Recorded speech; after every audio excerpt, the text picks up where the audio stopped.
Nag-walk out si Senadora Nancy Binay matapos makipagtalo kay Senador Alan Peter Cayetano sa pagdinig sa Senado. Kaugnay yan sa pinanggalingan ng aligasyong umaabot sa 23 billion pesos na ipinatayong bagong Senate building.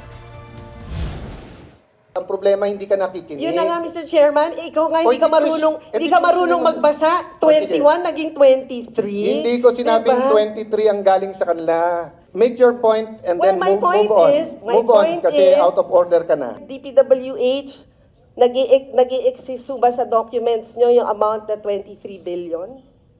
There is none, Mr. Chair. No, no. Thank you, Yusek Sadain. There is none. Excuse me, kabuang Kanaday.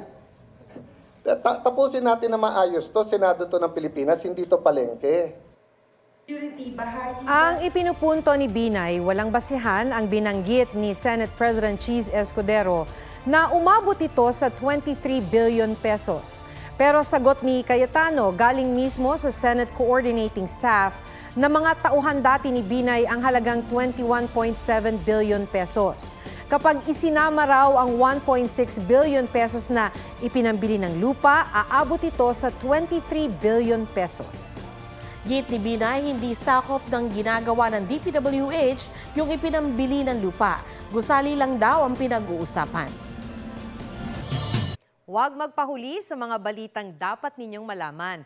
Mag-subscribe sa GMA Integrated News sa YouTube. Sa mga kapuso abroad, subaybayan nyo kami sa GMA Pinoy TV at sa www.gmanews.tv.